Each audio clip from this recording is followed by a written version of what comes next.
behind the golden gates of Buckingham Palace, where every smile is rehearsed and every gesture calculated, a single phone call would shatter the carefully constructed harmony of the British royal family. Princess Charlotte, just 11 years old, would make a decision that would send ripples through centuries of royal protocol and force two future queens to choose between duty and family loyalty. What started as a simple invitation to a state dinner would become the most talked-about royal controversy of the decade, revealing the deep fractures that even the most powerful monarchy in the world couldn't hide from the public eye. The truth about what really happened that autumn evening would remain buried in palace walls, but the consequences would change everything the royal family thought they knew about loyalty, tradition, and the price of speaking one's mind in a world where silence is golden and secrets are currency. The morning sun cast long shadows across the manicured gardens of Adelaide Cottage as Princess Charlotte sat at her bedroom window, watching the groundskeepers tend to the autumn roses. At 11 years old, she possessed the same determined spirit that had made her great-grandmother, Queen Elizabeth II, such a formidable monarch. But today, that determination would be tested in ways no royal protocol handbook could have prepared anyone for. The trouble began 3 days earlier, when Queen Camilla's private secretary, Margaret Thornfield, had called Kensington Palace with what should have been routine news. The annual diplomatic reception was approaching, and, as was tradition, all senior royals and their children above the age of 10 were expected to attend.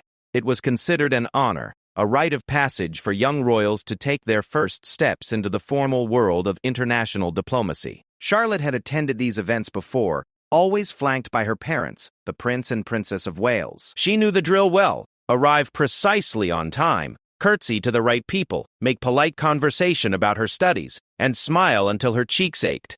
It was part of being royal, part of the duty that came with her bloodline. But this year was different. This year, Queen Camilla had specifically requested that Charlotte accompany her to greet the foreign ambassadors. It was meant to be a gesture of inclusion, a way to show the world that the new queen was embracing her role as step-grandmother to William's children. The palace communications team had already begun drafting press releases about the heartwarming moment when 3 generations of royal women would stand together.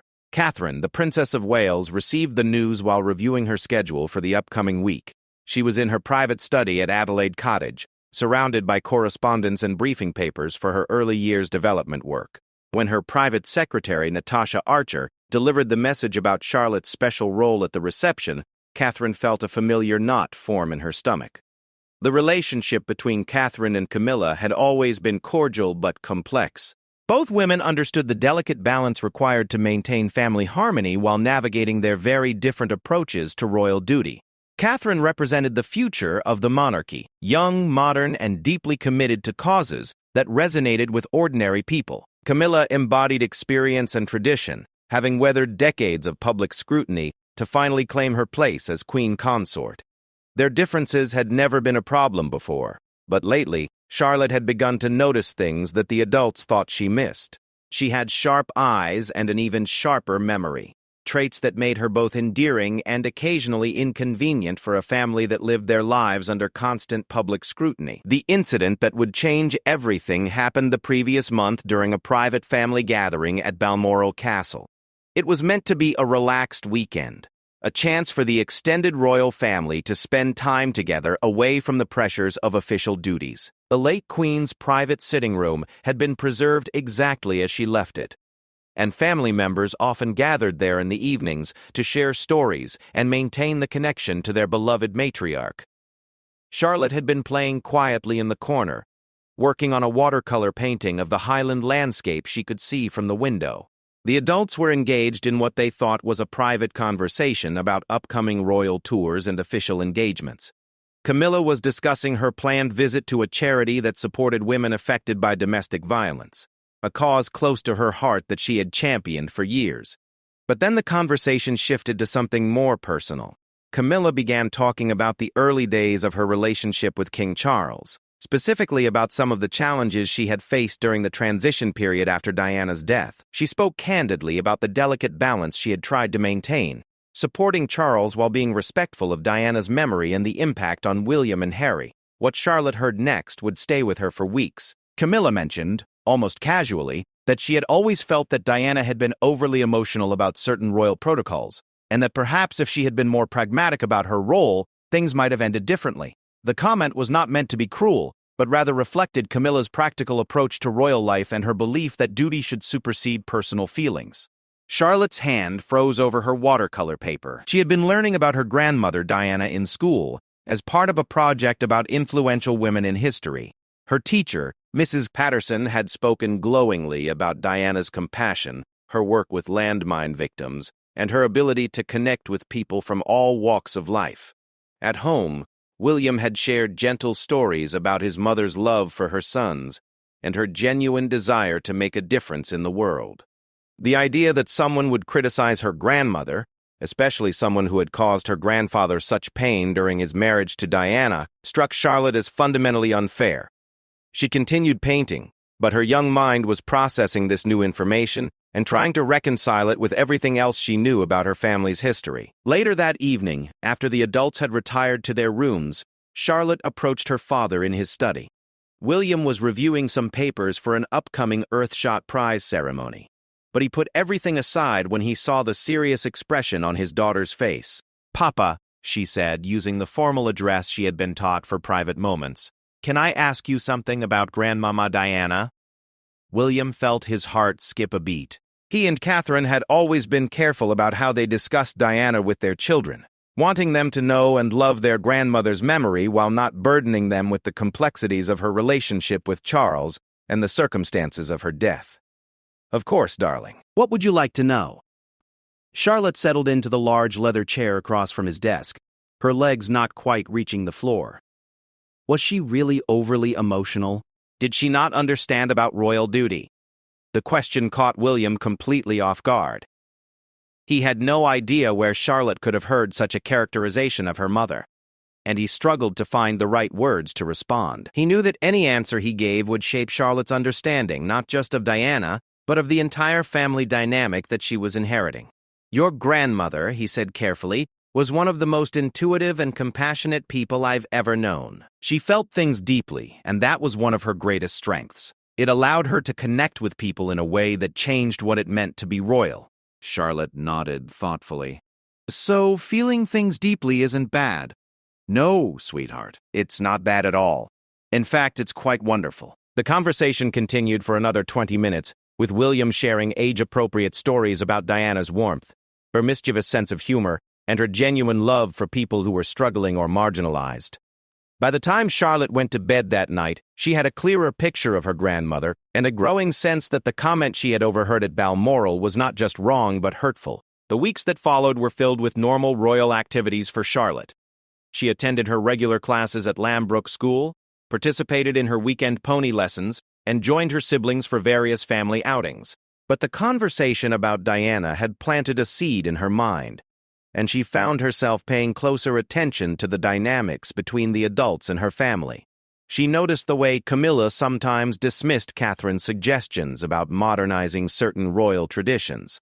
She observed how Camilla's approach to royal engagements was more formal and traditional, while her parents emphasized accessibility and genuine connection with the public.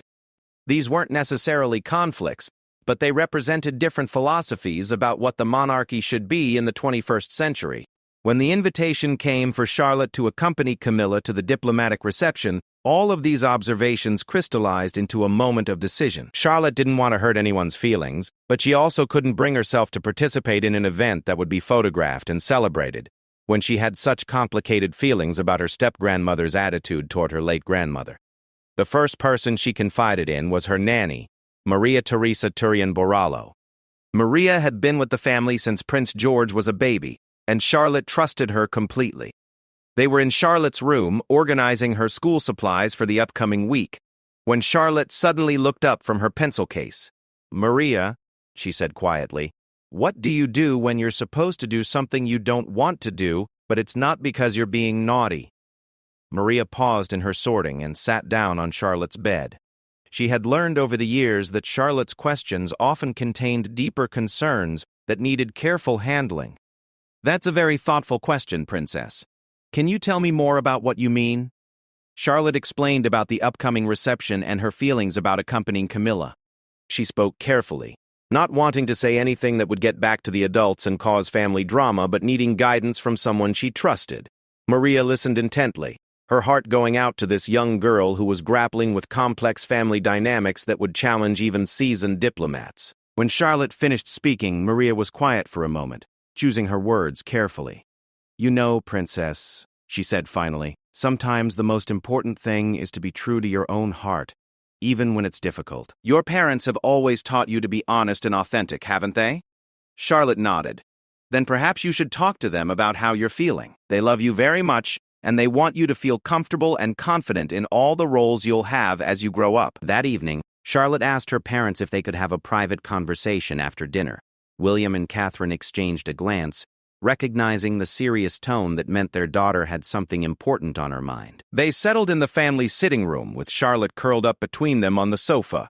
What followed was one of the most honest conversations the family had ever had about the complexities of royal life and family relationships.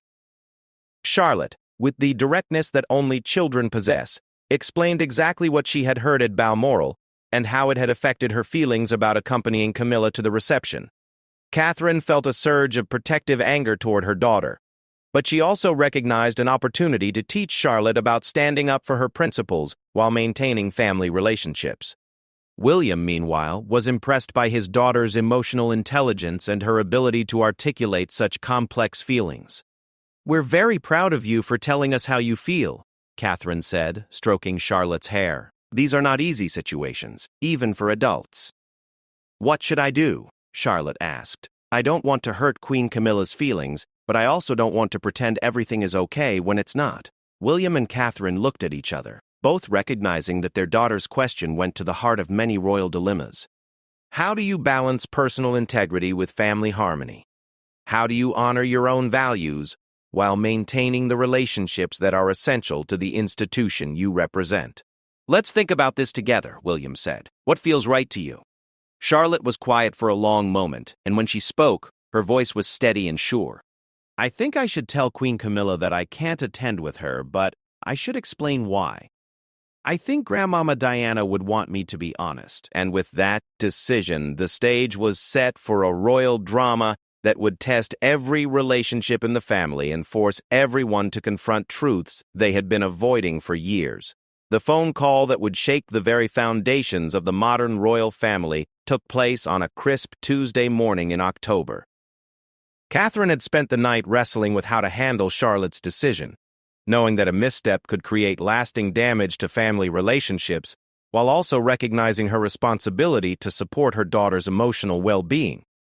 At precisely 9:30, Catherine placed the call to Queen Camilla's private secretary, Margaret Thornfield. She had chosen to go through official channels first, believing it would give Camilla time to process the information before any direct conversation became necessary. "Good morning, Margaret. I hope you're well," Catherine began, her voice carefully modulated to convey both respect and determination. "I'm calling regarding Charlotte's participation in the upcoming diplomatic reception." Margaret Thornfield had served the royal household for over 15 years, and she immediately sensed the gravity in Catherine's tone. "Of course, Your Royal Highness. How may I assist you?" "I'm afraid Charlotte won't be able to accompany Her Majesty as planned. She's developed some concerns about the event, and William and I feel it's important to respect her feelings." The silence on the other end of the line stretched for what felt like an eternity. Margaret was calculating the implications of this news, understanding immediately that this was not a simple scheduling conflict or a case of childhood nerves. "I see," Margaret said finally. "May I ask if there are any specific concerns that we might be able to address?" Catherine had anticipated this question and had spent considerable time crafting her response. "It's a personal matter for Charlotte, and we believe it's best handled within the family. We certainly don't wish to cause any inconvenience, and we hope Her Majesty will understand." After the call ended, Margaret immediately requested a private audience with Queen Camilla, who was in her sitting room at Clarence House, reviewing briefing papers for the upcoming reception. When Margaret explained the situation, Camilla's initial reaction was one of genuine confusion. "Personal concerns?" Camilla asked, setting down her papers. What sort of personal concerns could an 11-year-old have about a diplomatic reception? Margaret, who had learned to read between the lines during her years of royal service, suspected there was more to this situation than Catherine had revealed. "Perhaps your Majesty might consider speaking directly with the Princess of Wales?" Camilla nodded slowly, her mind already working through the possible implications of this unexpected development. She had been looking forward to the reception as an opportunity to strengthen her relationship with Charlotte and to demonstrate to the public her genuine affection for her step-grandchildren. The idea that Charlotte might have reservations about spending time with her was both puzzling and painful. Later that afternoon, Camilla called Catherine directly, bypassing the usual protocol of secretary-to-secretary communication. Catherine was in her office at Kensington Palace when her private phone rang, and seeing Camilla's name on the caller ID made her stomach tighten with apprehension. "Catherine, my dear?" Camilla's voice was warm but carried an undertone of concern. "I've just heard about Charlotte's change of plans for the reception. I hope she's not unwell?" "No, she's perfectly healthy," Catherine replied carefully. "She's just having some complicated feelings about royal events right now. You know how sensitive children can be at her age." "Of course," Camilla agreed, though her tone suggested she wasn't entirely satisfied with this explanation. "Would it help if I spoke with her directly? Perhaps I could reassure her about what to expect at the reception." Catherine felt her chest tighten. She knew that Camilla's offer came from a genuine place of care, but she also knew that a direct conversation between Camilla and Charlotte about this issue could potentially make things worse rather than better. "That's very kind of you," Catherine said, "but I think it might be better if we let her work through these feelings on her own timeline. She's quite thoughtful about these things, and we found it's best not to pressure her." The conversation continued for another few minutes, with both women maintaining their polite facades while navigating the underlying tension. When they finally said goodbye, both were left with more questions than answers. Meanwhile, Charlotte was dealing with her own set of concerns. Word had somehow leaked within the palace staff that she would not be attending the reception with Queen Camilla, and she could sense the whispered conversations and concerned glances that followed her whenever she was in the corridors of Kensington Palace. Her brothers, Prince George and Prince Louis, had also picked up on the unusual atmosphere in the household. George, at 10 years old, was beginning to understand the complexities of royal life and the weight of public expectations. Louis, at 5, simply knew that something was different about the way the adults were behaving. "Why is everyone acting so weird?"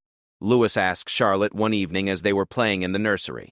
"Mama and Papa keep having quiet conversations that stop when we come in."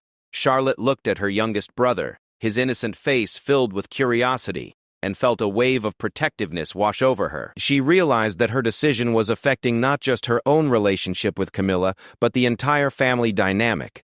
"Sometimes grown-ups have complicated feelings about things," she told Louis, echoing the words her parents had used with her countless times. "It's not anything you need to worry about." But Charlotte was worrying, and her concerns were growing with each passing day. She began to wonder if she had made the right decision, if standing up for her principles was worth the tension it was creating within her family. The situation became even more complicated when King Charles learned about Charlotte's decision. He was at Highgrove House reviewing papers in his study when Camilla called to inform him about the developing situation.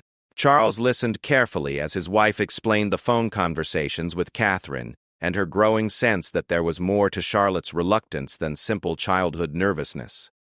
"Do you think this has something to do with Diana?" Charles asked quietly, his voice carrying the weight of decades of complicated family history. The question hung in the air between them. Both Charles and Camilla had worked hard over the years to honor Diana's memory while building their own relationship with William's family. They had been careful never to criticize Diana in front of the children, and they had supported William and Catherine's efforts to keep Diana's memory alive for George, Charlotte, and Louis. "I don't know," Camilla admitted, but Catherine seemed very protective when I offered to speak with Charlotte directly.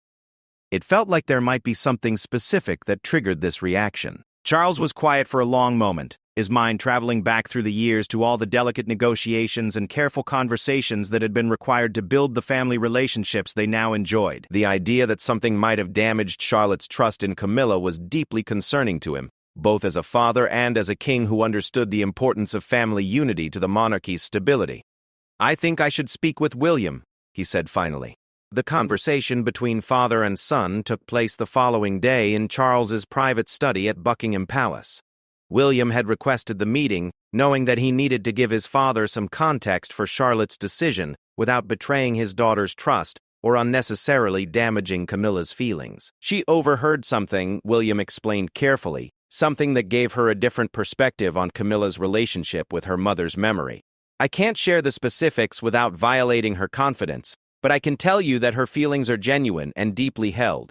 Charles felt his heart sink. He had always feared that despite their best efforts, the complexities of his past would somehow affect his grandchildren's relationships with Camilla. He had hoped that enough time had passed, that the children would know Camilla only as the loving step-grandmother she had worked so hard to become. "Is there anything I can do?" Charles asked. "Any way I can help repair whatever damage has been done?" William considered the question carefully. He knew that his father was genuinely distressed by this situation, and he appreciated Charles's immediate impulse to try to fix things. But he also understood that some wounds needed time to heal and that forcing a resolution too quickly might make things worse. "I think the best thing right now is to give Charlotte some space to process her feelings," William said. "She's a thoughtful child, and she'll work through this in her own time. But it might be helpful if Camilla understood that this isn't personal rejection. Charlotte is trying to navigate some very complex emotional territory." Meanwhile, news of the family tension had begun to circulate within the broader royal household. Palace staff members, who were accustomed to maintaining absolute discretion about family matters, found themselves in possession of information that could potentially be explosive if it reached the media. Lady Susan Hussey, one of the late Queen's most trusted ladies-in-waiting and now an occasional advisor to the family, heard whispers about the situation during a charity event at St. James's Palace. Her decades of experience in royal service had taught her to recognize when family dynamics were shifting in potentially dangerous ways. She requested a private audience with Catherine, ostensibly to discuss an upcoming charity engagement, but actually to offer her support and guidance during what she recognized was a delicate family crisis. These situations require very careful handling, Lady Susan told Catherine over tea in her private sitting room at Kensington Palace. Children's instincts are often quite sound, but they need adult wisdom to help them navigate the consequences of their decisions. Catherine appreciated the older woman's diplomatic way of addressing the situation without requiring her to reveal details she preferred to keep private. "Charlotte is very principled," she said. "Sometimes that makes things complicated." "The best royals always are," Lady Susan replied with a knowing smile. "Your late mother-in-law was the same way. It's what made her so effective, but it also created challenges when her principles conflicted with royal protocol." The conversation helped Catherine understand that Charlotte's situation was part of a larger pattern of royal women learning to balance personal integrity with institutional loyalty. It also reinforced her belief that supporting Charlotte's decision, even when it created family tension, was the right choice for her daughter's long-term development. As the date of the diplomatic reception approached, the palace communications team found themselves in an increasingly difficult position. They had already begun drafting press materials about the 3 generations of royal women who would be representing the monarchy at the event. Now they needed to quietly revise those plans without drawing attention to the change or creating speculation about family discord. The solution they developed was to emphasize Camilla's individual role at the reception while mentioning that other family members would be attending in various capacities. It was a careful balance that preserved everyone's dignity while avoiding direct lies about Charlotte's participation. But the real challenge was still ahead. How would the family handle the reception itself, with Charlotte attending as part of her parents' delegation, while Camilla fulfilled her own official duties? How would they manage the optics of what could appear to be a family divided, and more importantly, how would they protect Charlotte from any negative consequences of her principled stand? The answers to those questions would test every relationship in the family and ultimately determine whether this crisis would bring them closer together or create lasting divisions that might never fully heal. The evening of the diplomatic reception arrived with all the pageantry and precision that had characterized such events for centuries. Buckingham Palace blazed with light, its staterooms prepared to welcome ambassadors and dignitaries from around the world. The household staff moved with practiced efficiency, ensuring every detail met the exacting standards expected of royal hospitality. In her private apartments at Clarence House, Queen Camilla was putting the finishing touches on her preparation for the evening. She had chosen a deep blue evening gown with the late Queen's sapphire and diamond tiara, a selection that honored royal tradition while asserting her own role as the new queen consort. But as her dresser made final adjustments to her jewelry, Camilla's mind was far from fashion considerations. The past week had been one of the most emotionally challenging of her royal career. The knowledge that Charlotte had chosen not to accompany her had created a persistent ache that no amount of royal duty could completely distract from. She had genuinely come to love her step-grandchildren, and the idea that she might have somehow hurt or disappointed Charlotte was deeply troubling. At Adelaide Cottage, the Wales family was engaged in their own preparations for the evening. Catherine had selected a stunning emerald green gown that complemented the Princess of Wales's diamond and emerald choker, while William wore the formal evening wear required for such occasions. But the focus of everyone's attention was Charlotte, who had chosen a navy blue dress that was both age-appropriate and elegantly sophisticated. Charlotte stood before her bedroom mirror as her nanny, Maria, helped her with the finishing touches of her outfit. The young princess had been quiet during the preparation process, and Maria could sense the weight of the evening's significance pressing on her small shoulders. "You look absolutely beautiful, princess," Maria said gently, smoothing Charlotte's hair one final time. "Your grandmother, Diana, would be very proud of you." Charlotte met Maria's eyes in the mirror, and for a moment, the composed facade she had been maintaining for days showed cracks of vulnerability. "Do you think I'm doing the right thing?" she asked quietly. Maria paused, understanding that this question carried implications far beyond a single evening's social event. "I think you're being true to your heart and your values," she said carefully. "Sometimes that's the most difficult thing to do, but it's also the most important." The journey to Buckingham Palace took place in separate cars, with Camilla traveling in the official Queen's vehicle while the Wales family followed in their own state car. As Charlotte watched the familiar landmarks of London pass by through the bulletproof windows, she found herself thinking about all the times her grandmother Diana had made this same journey for similar events. She had recently discovered some old photo albums in her father's study, filled with pictures of Diana at various royal functions. What had struck Charlotte most was not the glamorous gowns or sparkling tiaras, but the genuine warmth in Diana's expression when she was interacting with people. Whether she was greeting foreign dignitaries or chatting with palace staff, Diana's face showed the same authentic interest and care. Charlotte had begun to understand that her reluctance to accompany Camilla wasn't really about any single comment or moment. It was about a deeper question of what kind of royal she wanted to become, what values she wanted to embody as she grew into her role as a future senior member of the family. The receiving line at Buckingham Palace represented one of the most formal traditions of royal life. Each guest was announced by the Lord Chamberlain before being presented to the senior royals, who would offer a few words of welcome before the guest moved on to the reception rooms. It was a precisely choreographed dance of diplomacy and protocol, refined over generations to project an image of stability and continuity. Queen Camilla took her place at the head of the receiving line with King Charles, her posture perfect and her expression warmly welcoming. She had decades of experience at such events, and she could execute the required social interactions with genuine grace and interest. But tonight, she found herself glancing toward the entrance, watching for the arrival of the Wales family. When William, Catherine, and Charlotte finally appeared in the doorway of the ballroom, a subtle ripple of attention moved through the assembled guests and palace staff. Charlotte, flanked by her parents, looked every inch the young princess she was destined to become. Her deportment was flawless, her expression composed, and her presence commanded the same kind of respectful attention that her grandmother Diana had always attracted. But what was most notable was not Charlotte's appearance, but her positioning. Instead of taking her place beside Camilla in the receiving line, as had been originally planned, Charlotte remained with her parents, who were positioned further down the line according to their place in the royal hierarchy. The symbolic significance of this arrangement was not lost on the experienced diplomatic observers in the room. Royal protocol was never accidental, and every detail of such events was scrutinized for clues about family relationships and institutional dynamics. Charlotte's choice to remain with her parents rather than take the honor of standing beside the queen consort would undoubtedly be noted and analyzed. Foreign Secretary James Morrison, who had been briefed on the original arrangements for the evening, immediately recognized the change and understood its potential implications.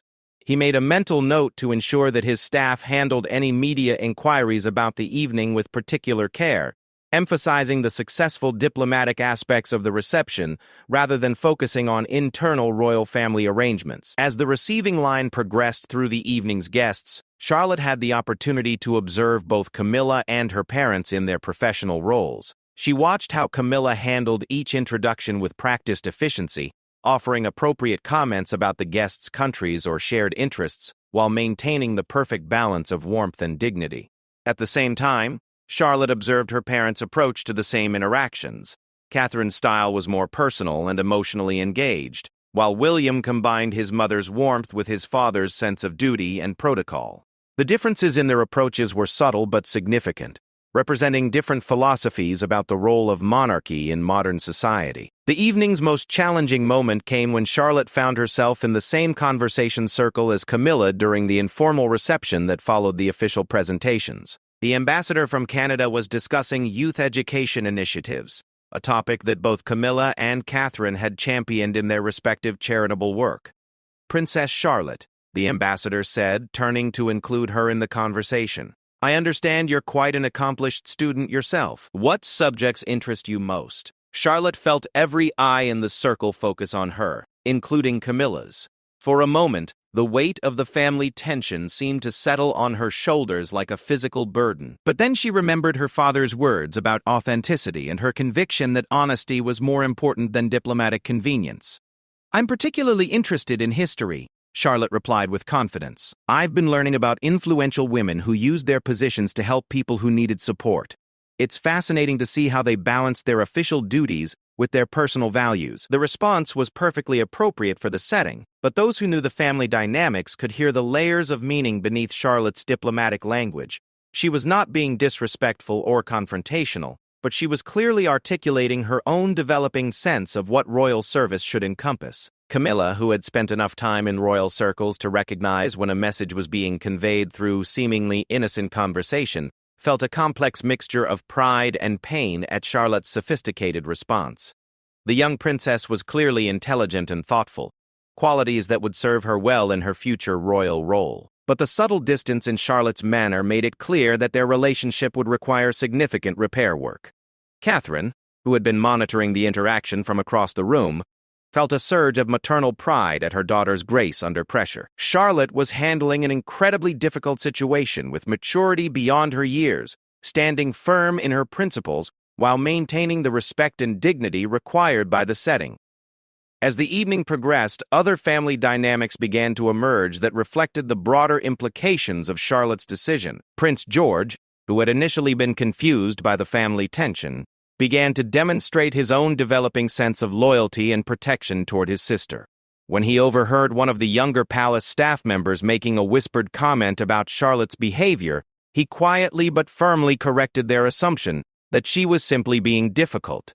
Prince Louis, despite his young age, had also picked up on the undercurrents of the evening. He remained close to Charlotte throughout the reception, offering his own form of silent support by sharing her attention rather than seeking individual recognition from the adult guests. The most significant moment of the evening came near its conclusion, when King Charles approached Charlotte for a private grandfather-granddaughter conversation. They stepped onto one of the palace's famous balconies, away from the crowd but still within sight of the reception rooms. "You handled yourself beautifully this evening," Charles told Charlotte, his voice carrying genuine warmth and pride. "I know this situation has been difficult for you, and I want you to know that your feelings are important to me." Charlotte looked up at her grandfather, seeing in his face both the weight of his royal responsibilities and his sincere love for his family. "I don't want to cause problems," she said quietly, "but I also don't want to pretend I feel differently than I do."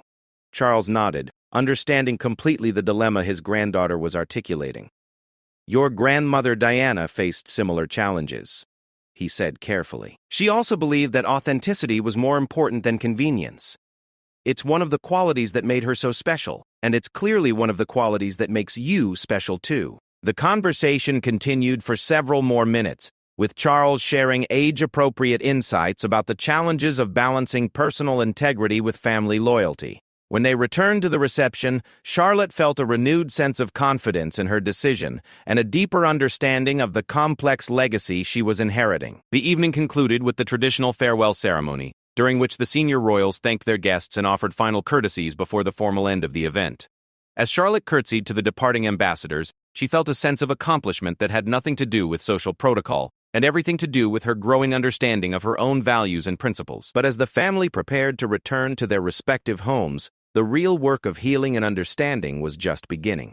The evening had clarified the positions of everyone involved, but it had also highlighted the need for honest conversations about family relationships, royal responsibilities, and the legacy of Diana's memory in shaping the next generation of royals. The days following the diplomatic reception were filled with an unusual quiet at all the royal residences. The immediate crisis had passed, but the underlying tensions that Charlotte's principled stand had revealed were still very much present. Each member of the family was processing the evening's events and considering what changes might be needed to move forward constructively. At Clarence House, Queen Camilla found herself in an unfamiliar position of uncertainty.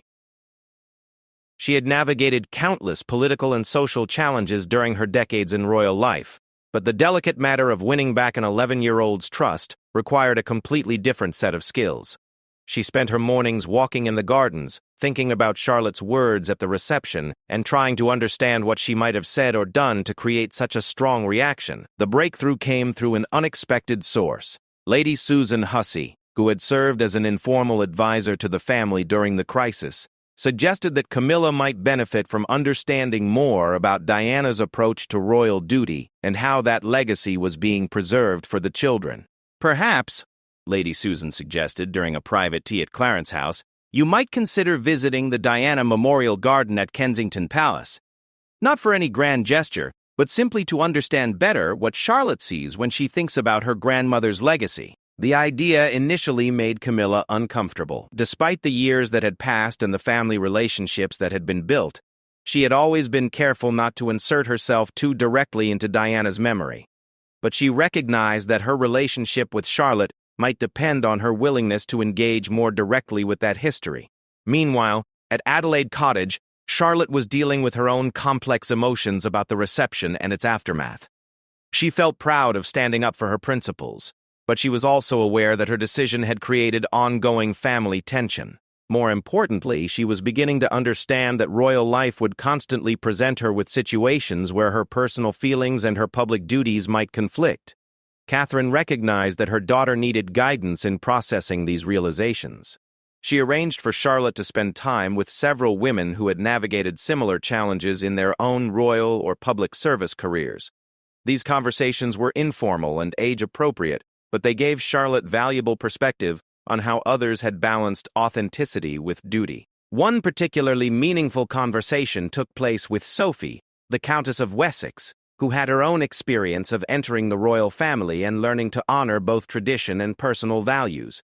Sophie visited Adelaide Cottage for what appeared to be a routine family lunch, but she made time for a private walk in the gardens with Charlotte. I remember feeling overwhelmed sometimes by all the different expectations Sophie shared as they strolled past the autumn flower beds. It seemed like there was always someone who wanted me to be more traditional and someone else who wanted me to be more modern. Learning to trust my own judgment took time. Charlotte listened intently, grateful to hear that other royal women had faced similar dilemmas. "How do you know when you're making the right choice?" she asked. "I think you ask yourself whether your decision comes from love or from fear," Sophie replied thoughtfully. "When I act out of love for my family or for the people we serve, even if it's difficult, it usually turns out well. When I act out of fear of disappointing someone or fear of change, that's when I tend to make mistakes." This conversation gave Charlotte a new framework for understanding her recent decision.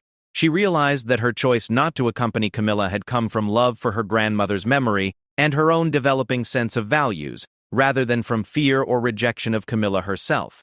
Armed with this insight, Charlotte approached her parents with a request that surprised them both.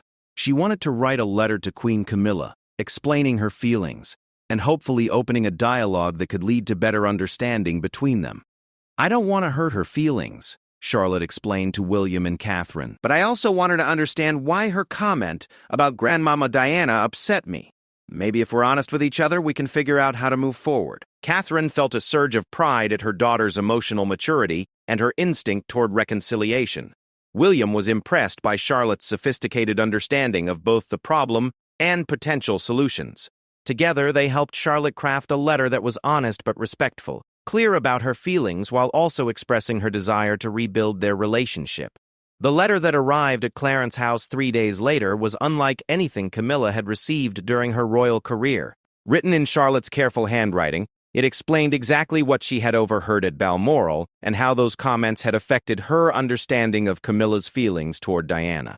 "I know you didn't mean to hurt anyone's feelings," Charlotte had written, "but when you said Grandmama Diana was overly emotional, it made me feel like you didn't understand how special she was and how much her caring about people mattered. I love you and want to have a good relationship with you, but I also need to know that you respect my grandmother's memory." Reading the letter, Camilla felt a mixture of shock, regret, and admiration. She was horrified to realize that her casual comment had been overheard and misunderstood. But she was also deeply impressed by Charlotte's ability to articulate her feelings so clearly and constructively. Camilla immediately called Catherine to arrange a meeting. "I had no idea," she said, her voice heavy with genuine remorse. "I would never want Charlotte to think I disrespected Diana's memory. That comment was taken completely out of context, and I should have been more careful about how I expressed myself." The conversation between Camilla and Catherine that followed was one of the most honest they had ever shared. For the first time, they discussed directly the challenges of their respective relationships with Diana's legacy and their different approaches to royal duty. They also talked about the importance of supporting Charlotte's developing sense of her own royal identity. "She's going to be an extraordinary young woman," Camilla said. "Her willingness to stand up for her principles, even when it's difficult, is exactly what the monarchy will need in the future." Catherine agreed, but she also expressed her concern about the pressure Charlotte was feeling to navigate such complex family dynamics at such a young age. "She's very mature, but she's still a child. I want to make sure we're not asking too much of her." Together, they developed a plan for Camilla to respond to Charlotte's letter and to arrange a private meeting where they could address the situation directly. The goal was not to force immediate reconciliation, but to create space for honest conversation and gradual rebuilding of trust. The meeting took place at Kensington Palace the following weekend. Camilla arrived not with the formal protocol that usually surrounded royal visits, but with the casual warmth that had always characterized her relationship with the children. Charlotte greeted her politely but with noticeable reserve, clearly uncertain about how the conversation would proceed. They settled in Catherine's private sitting room, with William and Catherine present for support, but allowing Charlotte to lead the discussion. What followed was a conversation that would become a defining moment in both Charlotte's development and Camilla's understanding of her role as step-grandmother. "I want to apologize," Camilla began, "for the comment you overheard at Balmoral. It was thoughtless of me, and it completely misrepresented my feelings about your grandmother Diana." Charlotte listened carefully, her expression serious but open. "What do you really think about her?" she asked directly. Camilla took a deep breath, recognizing that this moment required complete honesty. "I think your grandmother Diana was one of the most remarkable women of her generation. Her ability to connect with people, especially those who were suffering or marginalized, changed what it meant to be royal. She showed that caring deeply about people wasn't a weakness, but the greatest strength a member of our family could have." She paused, gathering her thoughts before continuing.